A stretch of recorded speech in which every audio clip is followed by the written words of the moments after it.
হিসাবে 5টা মান গছও আমি গছেৰ পুলিও গাড়িলোঁ আৰ এই গছটো ডাঙৰ হোৱাৰ পিছত মানে পৰিৱেশটো ভাল হ'ব আৰু পৰিৱেশৰ কাৰণে হাৱা ভাল হ'ব, বাতাবৰণ ভাল হ'ব। এইকাৰণে বৃক্ষৰোপণ কৰি আজি কৰিল আৰু তেখেতে যি মহৎ উদ্দেশ্য লৈ এই ৰাইজৰ সেৱাত আগবাঢ়িছে, তেখেতৰ এই ৰাইজৰ সেৱা কৰাৰ ফলত যি মানে মনস্কামনা, এই মনস্কামনা যাতে মা দুৰ্গাই সম্পূৰ্ণৰূপে পূৰণ কৰে আৰু আগন্তুক দিনবিলাক যাতে তেখেতৰ কাৰণে ভাল হৈ আহে, তাৰ কাৰণে আমি মা দুৰ্গাৰ ওচৰত ৰাইজৰ হৈ প্ৰণিপাত জনাইছোঁ।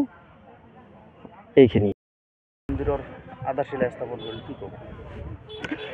আজি 10 দিনমান আগত এই খুৰিয়াবাৰী গ্ৰামত এটা মিটিং হৈছিল, মোক মাতিছিল, মাতাৰ পাছত বহিছোঁ। বহাৰ পিছত সিহঁতে ৰাইজৰ এটা আবেদন আছিল বোলে আমাক এটা মন্দিৰ বনাই দিব লাগে মা দুৰ্গাৰ। তাৰপাছত তাত আমি কৈ আহিছিলোঁ বোলে হ'ব আমি মন্দিৰটো বনাই দিম, কিন্তু আপোনালোকে ডেটটো সিদ্ধান্ত কৰি ক'ব। সেই ডেটটো আজিৰ দিনত মোটামুটি 11টা বজাত আমি আহিছোঁ। আহি সেই মন্দিৰৰ আধাৰশিলা কৰিলোঁ আৰু আধাৰশিলা কৰি ৰাইজক প্ৰতিশ্ৰুতি দিলোঁ এই মন্দিৰটো মই 1 মাহ কিবা 1.5 মাহৰ ভিতৰত কমপ্লিট কৰি দিম আৰু ৰাইজৰ এই মন্দিৰত যেন যুগ যুগ ধৰি পূজা হৈ থাকে আৰু যুগ যুগ ধৰি যেন তাৰ মানে এই ৰাইজে একত্ৰিত হৈ থাকে, সেইখিনি আশীৰ্বাদ কৰি মই আজিৰ সামৰিলোঁ।